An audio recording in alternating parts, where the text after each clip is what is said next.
this what happened? Right? Thank you. How you guys doing? How you guys doing? Good? All right. Thank you for having me. Good to be back 2 years later. Wow. By the way, clap if you were here 2 years ago when I was here. Man, I mean, it's an incredible, it's just incredible. Blown away. When Alec called me up, I said, well, what do you got, 2,000, 2,500, what? He says, no, we're about 8,000. I said, what? I was like, what would you say, 8,000? I mean, congratulate yourselves, because that's fantastic growth. Now, before I jump into my presentation, they asked me to share, Alex specifically said, Victor, I want you to share your moment, your freedom moment.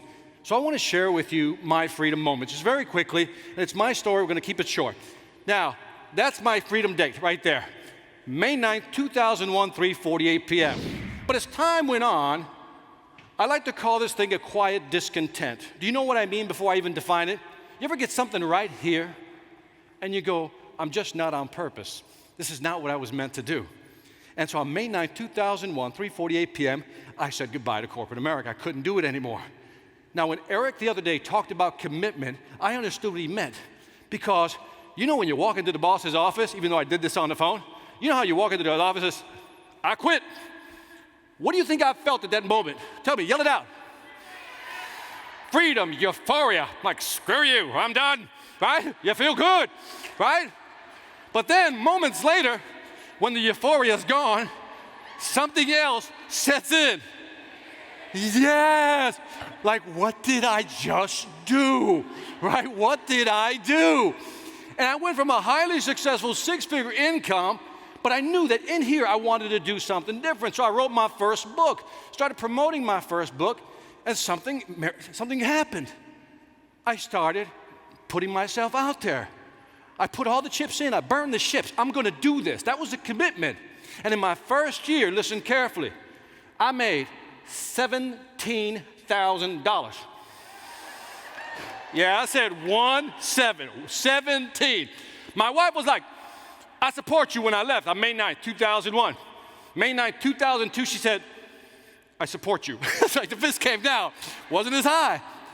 But something interesting, I want to share this with you. Something interesting happened. See, I realized I knew a lot about business, but when you work for a company, something changes. Everything is taken care of. You specifically focus on something. But now I was an entrepreneur for the first time. And that's scary. There is no guaranteed paycheck every other week. There is none. And all of a sudden, I realized I wasn't generating business. Not about you, but I had a quiet panic. I'm an intelligent guy. I got some college degrees under me, but I didn't know how to market myself. And then one day I was talking to a guy. I was telling him my problem. I said, I'm just not getting any traction. My business is not growing. And then he asked me this question. It was a very fascinating question. He said, Victor, what business are you in? I said, with confidence, I'm a speaker. He said, no. I said, okay, was it like a test or something? Okay, I'm a sales speaker. He said, no. I'm a trainer. No. Consultant. No. And I'm like, oh, screw you. What am I? Right? You get that point. What am I? He said, you're in the marketing business first and foremost. And that hit me like a ton of bricks. Because what he was saying is, you can have the best product in the world, you can have the best service in the world, but if nobody knows you exist, nobody knows you're out there, guess what? You're not selling anything. So promotion is big. Would you agree with that? We have to promote our business, yes or no? And like you, I want you to understand that it's not easy. Whether it's offline or online, marketing is not easy. So for example, I tried to do advertisement, right? Guess what? Didn't work. So I tried that. Then I tried something else. Guess what? That didn't work. Then I tried something else. Guess what? That didn't work. I tried several things. Public seminars, that didn't work. Search engine optimization, build my own website, do some pay-per-click search engine marketing, that didn't work, but that didn't frustrate me. I just had to figure out the code. What worked for me? Then I came across this little thing called YouTube, social media. And that was me. That fit. And I say this to you because I want you to understand that everybody in here markets differently. There is no one formula for marketing. There just isn't. And I need you to figure out, whether it's offline or online, what is your marketing strategy? And if you try something and it doesn't work, what are you going to do? Next. Try something else till you finally figure it out. But you got to go all in. You got to make the commitment. And does this stuff work? I am an advocate. I'm with Chris on this. I'm an advocate of online marketing because I think it works, and I'll prove it to you. Let me show you a couple of slides. When I look at my data, this is what I look at. Just sharing 2 slides with you. This is my traffic as of today. As of yesterday, on average, if you look at the second number in the box, rather, if you can go back a slide, please. You see where it says 120,000? That means I'm getting 4,000 views per day. On average, I am now getting 1,200, really about 1,000 subscribers per month.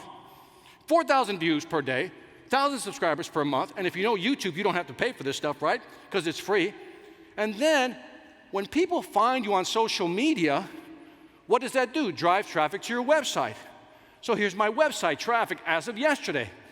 So all of a sudden now, I'm getting 4,000 views per day. That's shifting over to about 10% of those people are coming to my website. So all of a sudden, this becomes my ultimate lead generator. And I want to just share this with you because I want you to understand, you got to find your marketing, whether it's Facebook, LinkedIn, Pinterest, whatever it may be, find what works for you. But now, once we market, and here's where I really want to get into my speech, is that what do you do with these people? How can we sell more effectively? Are you ready to learn how to sell? Yes or no? All right, here we go.